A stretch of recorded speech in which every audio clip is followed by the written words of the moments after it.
আচ্ছা দেখো, তোমাদের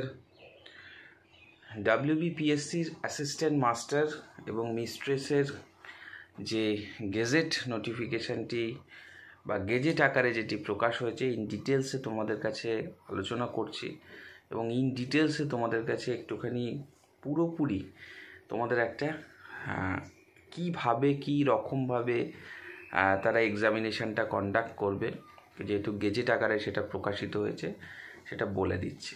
দেখো কি বলছে, এটা প্রকাশিত হয়েছে 12/3/2024 অর্থাৎ 12ই মার্চ।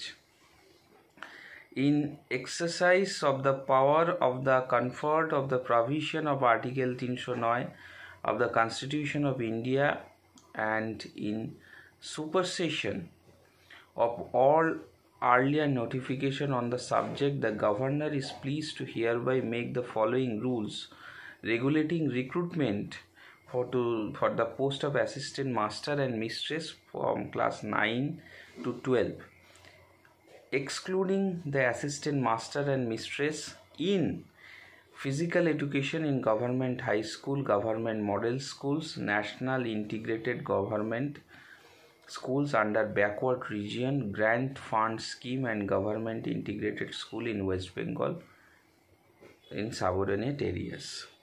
Clear? আচ্ছা, কি বলছে যে WBPSC যে সমস্ত গভর্নমেন্ট যে সমস্ত স্কুলগুলো এবং ইন্টিগ্রেটেড যে মডেল স্কুলগুলো আছে সেখানে কিন্তু অ্যাসিস্ট্যান্ট মাস্টার এবং অ্যাসিস্ট্যান্ট মিস্ট্রেস পদের জন্য কিন্তু লোক নেবে এবং এটা নবম দশম এবং মানে ক্লাস 9 থেকে ক্লাস 12 পর্যন্ত। Short title of commencement: the rules may be called the assistant master and mistress from class 9 to 12, recruitment rules 2024 in the government high schools, government model schools, government integrated school and national integrated government school under backward regions. Clear? এটা তোমাদের পরিষ্কার করে কিন্তু বলা হয়েছে। তাহলে এই সম্পর্কে আশা করি তোমাদের কোনো কনফিউশন থাকবে না। যদি কনফিউশন থাকে অবশ্যই আমাকে কমেন্টে জানাবে।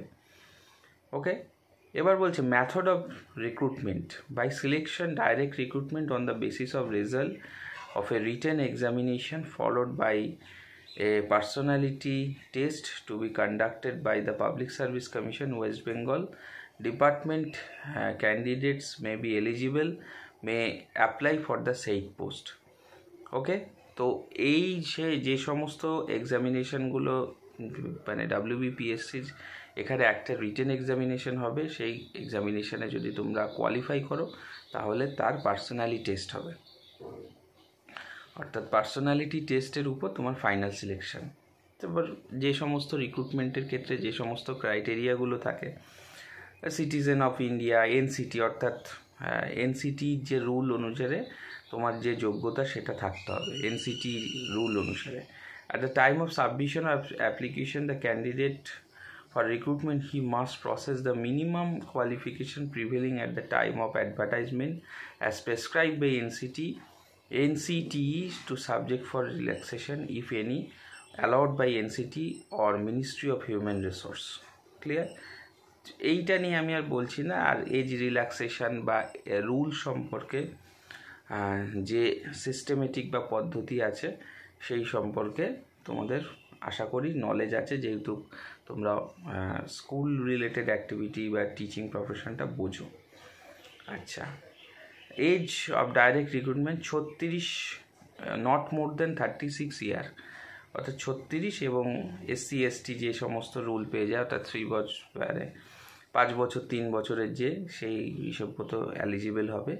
Syllabus of the written depending on the request qualification, যে সিলেবাস অর্থাৎ সাবজেক্টিভ সিলেবাস যেটা হয়ে থাকে সেটা।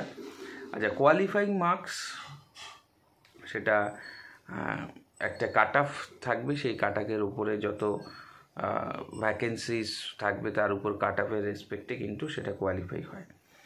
আচ্ছা, যে তোমাদের যেখানে পোস্টিং হবে যে কোনো গভর্নমেন্ট স্কুল, সেমি ইন্টিগ্রেটেড যে সমস্ত স্কুল আছে সেই সমস্ত স্কুলে কিন্তু তোমাদের পোস্টিং হবে। তো এই পর্যন্তই মোটামুটি গেজেট যেটা বলেছে, এই গেজেট নোটিফিকেশানটা তোমরা যদি দেখো তো এখন যেহেতু অ্যাপ্লিকেশন ফর্ম বেরোয়নি, এখনও টেন্টেটিভলি 6 মাস মতো সময় তোমরা পাচ্ছ।